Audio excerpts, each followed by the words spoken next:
Muy buenas. Por esta primera hora vamos a estar desarrollando lo que tuvo que ver en la clase que deberíamos haber desarrollado el sábado pasado.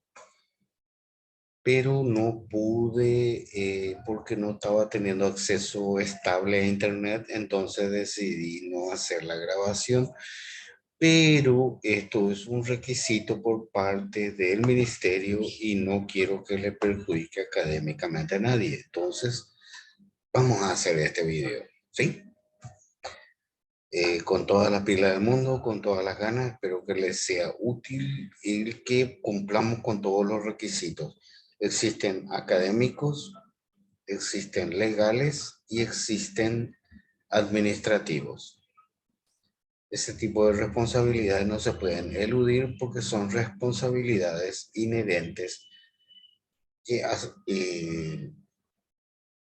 inherentes a lo que hemos asumido como la adquisición de conocimientos para nuestro porvenir.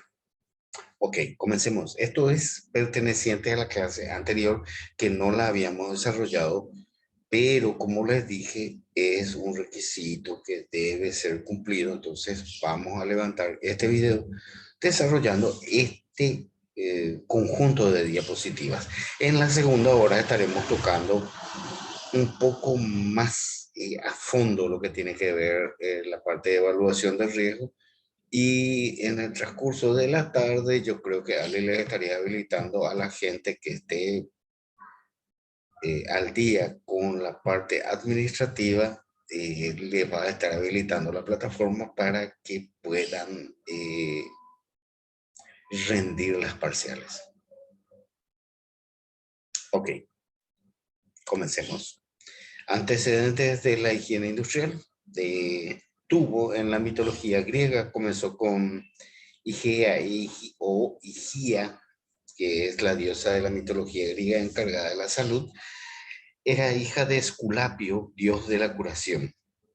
La higiene industrial tiene un carácter eminentemente preventivo porque se dirige a la salud y a la comodidad del trabajador en el desempeño de sus labores. Antecedentes de lo que sería la higiene industrial. Estamos hablando de Hipócrates en el siglo V antes de Cristo. Notó la relación entre la salud del trabajador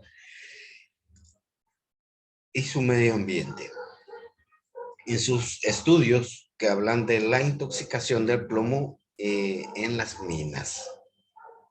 Imagínense. Wow.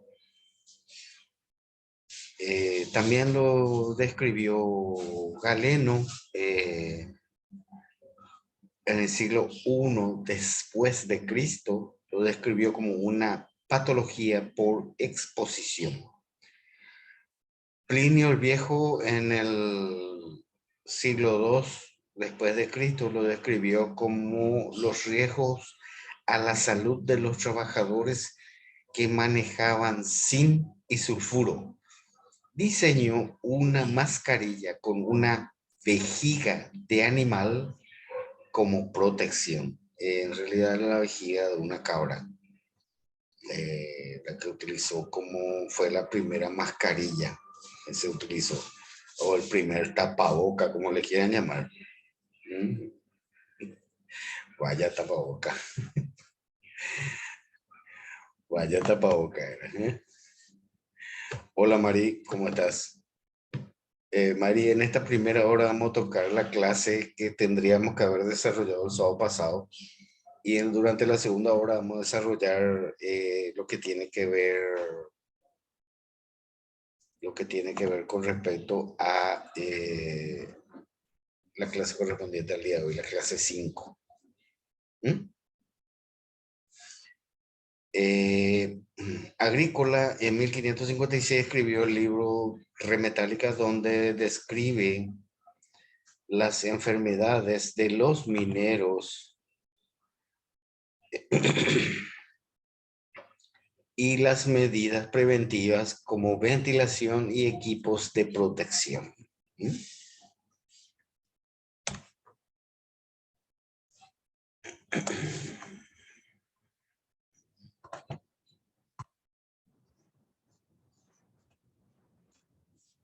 Ramazzini, en el año 1700, es declarado como padre de la medicina del trabajo. Escribió Las enfermedades de los trabajadores, donde asegura que para controlar las enfermedades de trabajo deberían estudiarse en su ambiente. Él fue el primero en decir eso. Ulrichs, en 1743, escribió sobre la toxicidad del monóxido de carbono, del mercurio, plomo y el ácido nítrico. Percival, ya en el siglo XVIII, establece la primera normatividad de higiene industrial. Interesante. Higiene industrial es un conjunto de conocimientos técnicos dirigidos al reconocimiento, evaluación y control de los factores que provienen del ambiente de trabajo y que pueden ocasionar enfermedades. Es un conjunto de técnicas de ingeniería, química, física, medicina o alguna ciencia relacionada con la biología. La metodología de la higiene tiene un modelo conceptual, el cual nos habla del reconocimiento, en el cual debemos identificar sensorialmente las condiciones del medio ambiente. La evaluación. Se volvió a colocar. La evaluación permite conocer el nivel o concentración de los contaminantes en el ambiente laboral y compararlos contra un estándar. Eso lo vamos a tocar en la siguiente hora de clase. Control es el planeamiento de técnicas mediadas o normas para eliminar o abatir el contaminante. Ok. Alto. No te me vayas tan rápido. ¿Por qué no te vas a ir? Mira, ahí está. Para prevenir enfermedades en el trabajo, la actividad preventiva reviste una gran importancia, ya que existe un gran reto, no solo en la disminución de enfermedades, sino también en limitar los daños de la salud en forma oportuna. Ahora sí, la enfermedad sobreviene como resultado de una evolución lenta. Su detección es difícil y es multicausal. Enfermedad en el trabajo es todo estado patológico derivado de la acción continuada de una causa que tenga su origen o motivo en el trabajo o en el medio en que el trabajador se vea obligado a prestar sus servicios. Acá tenemos un concepto entre accidente y enfermedad. Es factor común el contacto con una sustancia o fuente de energía por encima de la capacidad límite de una parte o de todo el cuerpo. Ambos mismos controles, la prevención del contacto o su reducción a un nivel de que no produzca daño. Ambos incluyen las mismas etapas, que serían identificación de las exposiciones, evaluación de la gravedad y probabilidad de ocurrencia, el desarrollo de los controles adecuados. Tiene una pequeña diferencia. ¿Cuál es la diferencia? Los mecanismos de producción de las enfermedades laborales tienen contacto causal con el agente causal, forma de entrada es por la o vía de entrada del contaminante, intensidad del contacto, toxicidad, virulencia y patogenidad que pudiera tener. Fuente sería un tanque de inmersión, se transmite por el aire y el receptor es el ser humano. Ok. La mecánica de exposición dice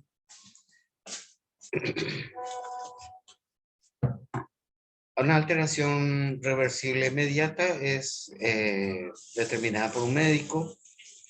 Una alteración reversible inmediata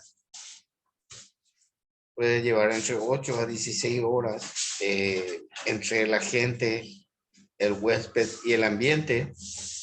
Y también tenemos la parte en la que el agente no puede rehabilitarse y a través de la alteración irreversible se produce su muerte. Es un gráfico que tenemos que tener porque tenemos que desarrollarlo. Factores que se relacionan con las condiciones en las que el trabajador realiza sus labores. ¿Sí?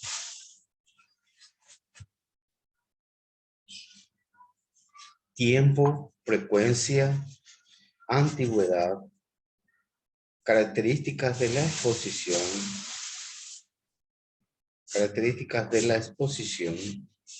resistencia o propensión al daño y el uso adecuado del EPP.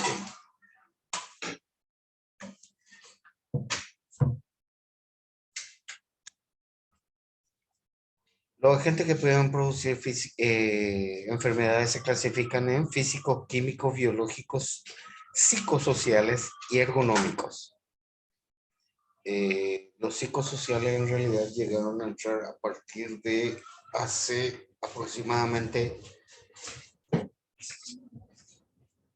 2 años, porque en el 2020 fueron considerados como enfermedades laborales. Los ergonómicos son considerados enfermedades laborales desde el año 1980 aproximadamente. Tenemos a los ergonómicos dentro de lo que son la clasificación de riesgos o enfermedades laborales. Agentes físicos. Agentes físicos pueden ser ruidos fuera del umbral, aquellos ruidos que superan los 85 decibelios, que es el umbral de ruptura o el umbral máximo de soporte del oído medio. Vibraciones, y vibraciones pueden estar dados tanto en forma directa o indirecta por la manipulación de objetos que producen vibración para su funcionamiento, que se le conoce como vibración o efecto vibratorio mano-brazo, o como aquellos que son de cuerpo entero, las cuales, por ejemplo, podrían ser un vehículo que produzca mucha vibración en su funcionamiento. Entonces es considerado como dañino para el cuerpo entero. Después tenemos las extremas, como serían el calor y el frío. Tanto uno como otro no son buenos en uno u otro sentido. Presiones ambientales anormales, que podrían ser, por ejemplo, el trabajo en espacios confinados,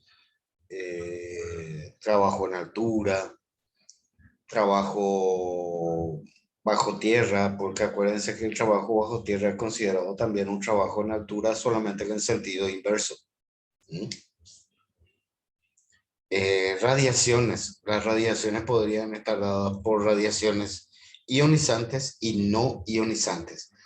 Las no ionizantes podrían ser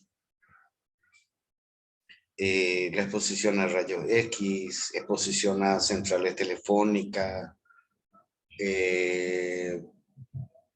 y aquellas ionizantes podrían ser, por ejemplo, trabajo en soldadura, trabajo en fotocopiadora, trabajo en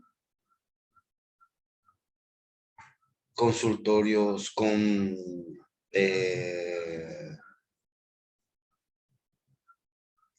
que hacen la proyección o captura de rayos X para tratamientos diversos. Y por último tenemos como agente físico a los agentes mecánicos, que pueden ser golpes, torceduras, esguince, problemas de caída de distinto nivel, etcétera.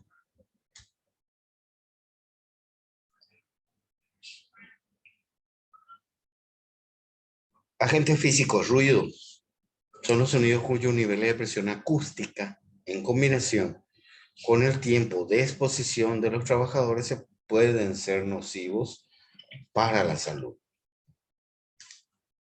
Cuando el sonido tiene características particulares de magnitud y frecuencia, provoca el fenómeno llamado audición. El rango de audiofrecuencias va de 20 a 20.000 hercios, que es la frecuencia de traslado del sonido. Vibraciones son oscilaciones mecánicas producidas por movimientos periódicos regulares o irregulares de un cuerpo en relación a su posición de reposo. Se mide en ciclos por segundo, también se mide en hercios. Se caracteriza por su frecuencia, aceleración y dirección. Las vibraciones se pueden transmitir al cuerpo humano y ocasionar alteraciones al sistema óseo y articular, sobre todo en manos, muñecas y antebrazos. También son capaces de producir cambios vasomotores, lesiones de nervios periféricos, etc.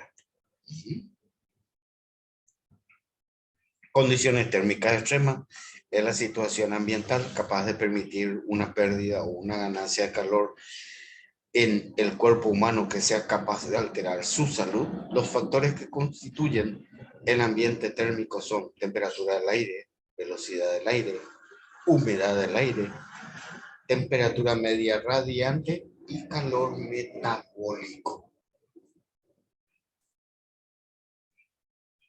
El calor metabólico, también conocido como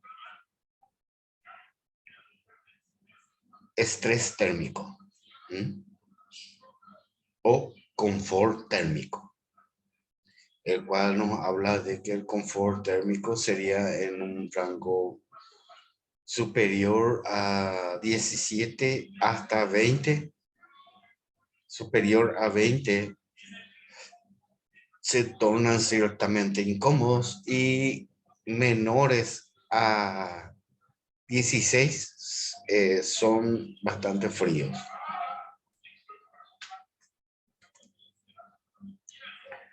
Presión ambiental anormal es una forma de energía a la que se ve expuesto el trabajador cuando el medio ambiente en el cual labora es por encima o por debajo de la presión atmosférica normal.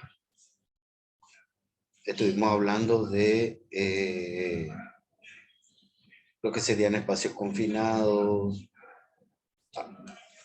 podría ser también trabajo en profundidad.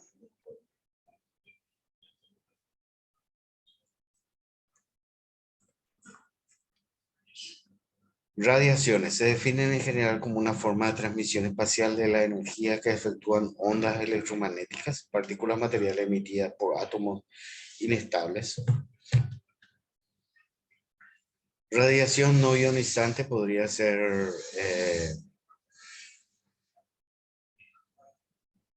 radio, TV, radar, microondas, infrarroja, visible, ultravioleta. Y las radiaciones ionizantes son las alfa, beta, gamas y rayos X.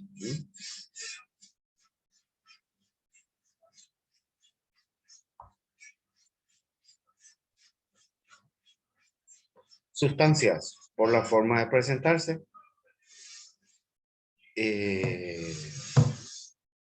podrían ser orgánicas o inorgánicas con estructura definida y propiedades específicas cuya forma de actuar es a través de una reacción química que tiene la probabilidad de producir daño. Por la forma de presentarse, son sólidos, líquidos, gases. Y por efectos a la salud tenemos como irritantes, asfixiantes, anestésicos, hepatotóxicos, nefrotóxicos, neumoconióticos, cancerígenos y teratógenos.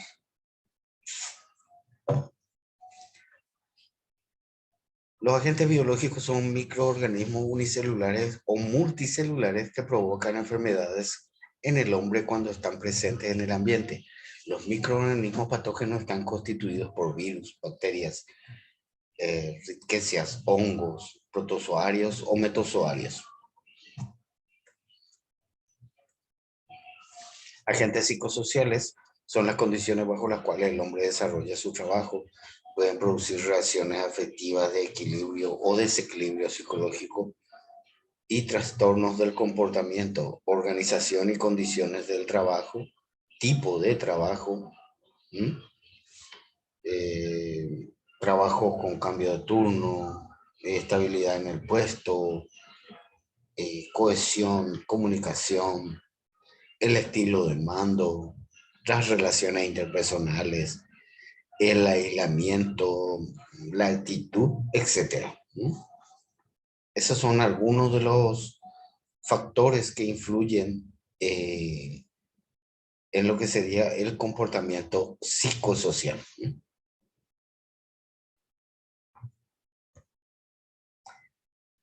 Agentes ergonómicos, los riesgos ergonómicos se dan cuando hay una inadecuada concordancia entre el hombre y su puesto.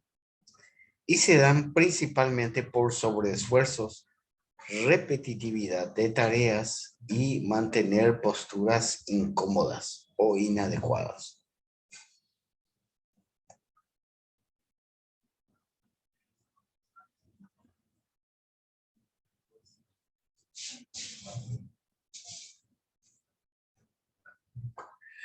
Bueno, detección al observar diariamente la presencia del fallo.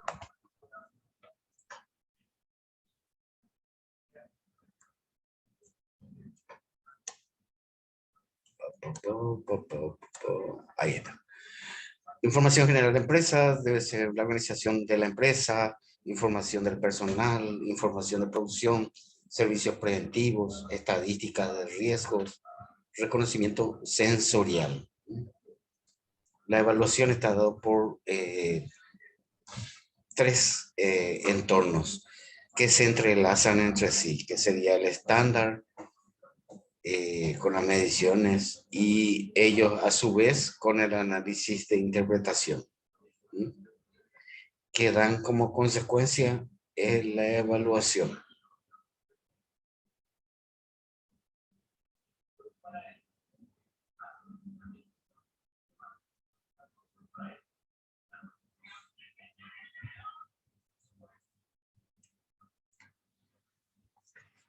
Evaluación es identificar los riesgos y ver cómo enfrentarlos, contar con alternativas técnico-económicas que hagan posible la intervención, valorar el grado de peligrosidad de cada riesgo.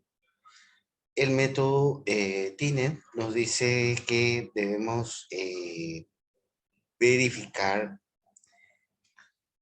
en modo de multiplicación. Debemos valorar la concentración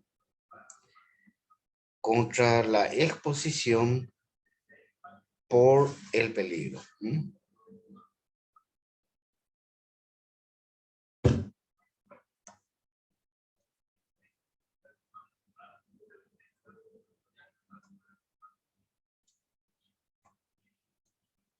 Esta es la tabla que nos da condiciones para poder cargar nuestra fórmula. Debemos entender que la consecuencia nos dice, por ejemplo, varias muertes de daños superiores. Caracoles. No, el otro, el anterior. Eso es lo que quería explicarle. Este cuadro que nos apareció acá, esta fórmula que nos aparece acá, la vamos a desarrollar en la otra página. Acá la vamos a desarrollar. en donde hablamos de la C, que es consecuencia, donde nos da una serie de datos y nos da unos códigos numéricos. Después tenemos la E, que es la exposición, que debe estar multiplicado por la C, que es consecuencia, que nos describe una serie de situaciones y nos da una serie de valores. Y por último, tenemos la parte de probabilidad. Y nos da también una serie de ítems y una serie de valores, los cuales debemos de llevar en cuenta para hacer el cálculo numérico de lo que sería nuestra evaluación de riesgo.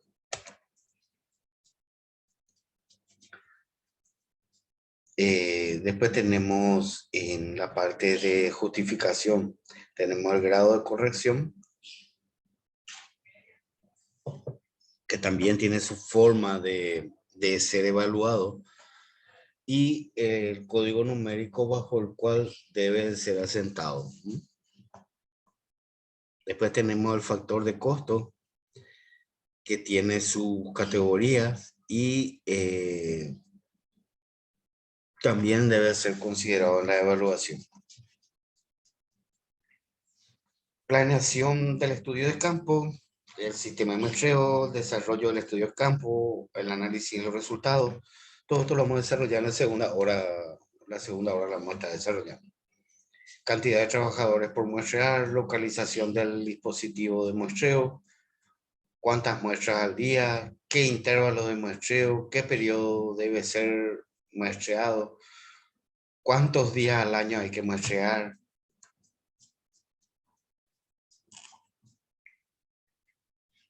Eso depende mucho de las técnicas de recolección de muestras que tengamos, o que dispongamos, o que deseemos utilizar. Personal, el dispositivo de muestreo está directamente colocado en el trabajador, que sería un sensor o tipo de captador de, qué sé yo, partículas, radiación, etcétera. Los radiólogos utilizan un contador para ver la exposición mensual que ellos tienen con respecto al estándar. Eso se hace a través de, en la Universidad Nacional de Asunción, la Facultad de Ingeniería, se encuentra el Departamento de Energía Atómica del Paraguay, y ellos son los que controlan esos muestreadores.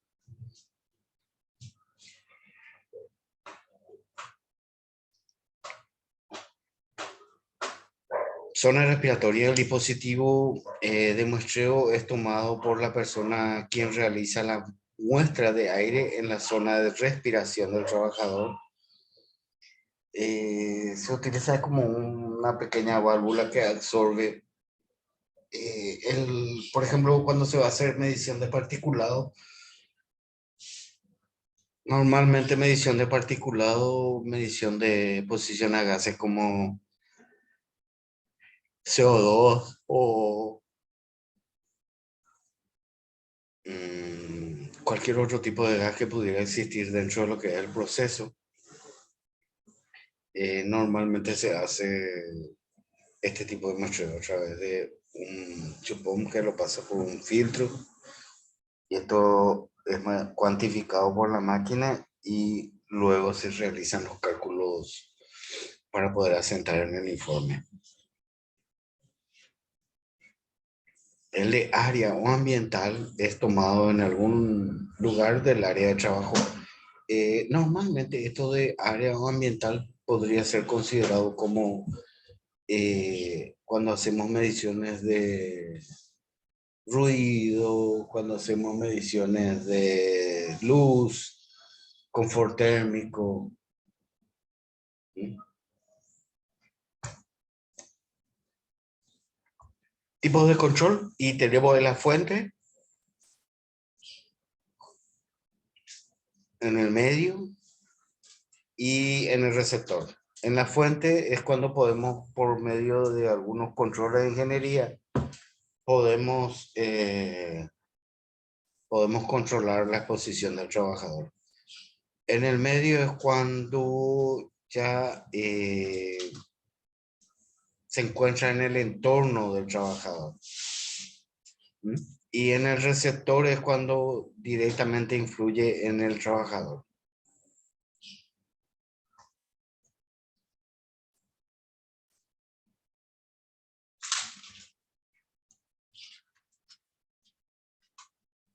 Procedimiento para la evaluación. Tenemos la medición, la exposición. Se debe proceder de manera siguiente. Definir un número mínimo de trabajadores a muestrar dentro de cada grupo, de tal manera que exista una gran probabilidad de que el grupo contenga al menos un trabajador de alta exposición. Seleccionar los procedimientos de evaluación, seleccionar los tipos de muestra a utilizar, selección de métodos analíticos, control, definir las alternativas y seleccionar la variable para reducir o eliminar el agente contaminante en el medio ambiente del trabajador.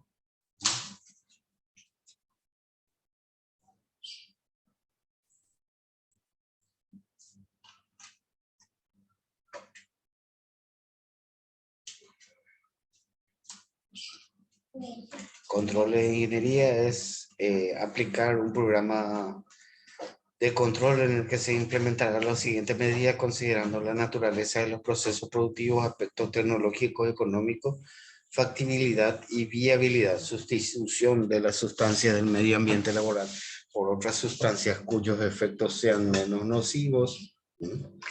Puede ser por sustitución, por modificación de los procesos o equipos, por otros que generen menor concentración de contaminantes en el ambiente laboral.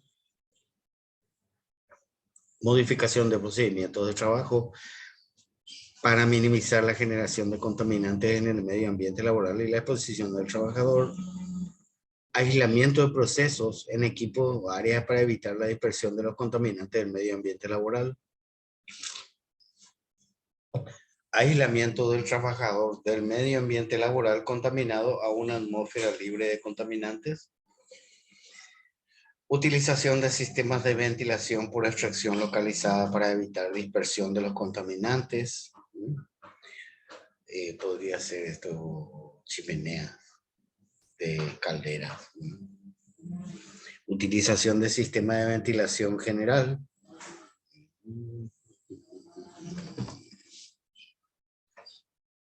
Control médico, cuando la exposición del trabajador a las concentraciones de los contaminantes del medio ambiente laboral rebase el nivel de acción, pero esté por debajo de los límites máximos permisibles de exposición referido en el apéndice 1. El patrón debe llevar a cabo exámenes médicos específicos para cada contaminante y a cada trabajador expuesto a él según lo establezcan las normas oficiales.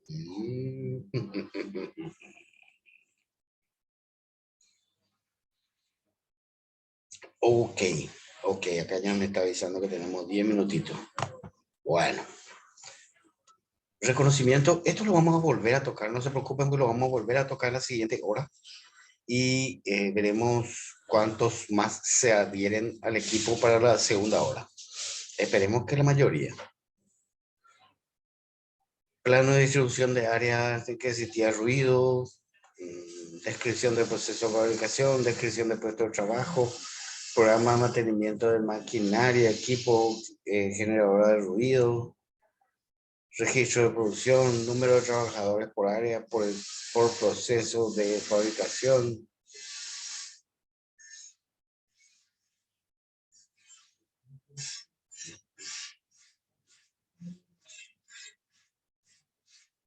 Informe de escritura de las condiciones normales de operación, criterio utilizado para seleccionar el método, plano de distribución.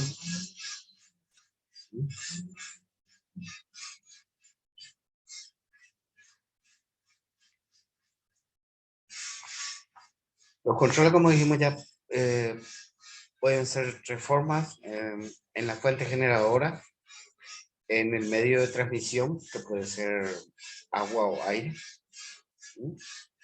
Y en el receptor mismo, o sea, trabajando sobre el trabajador mismo. ¿Sí?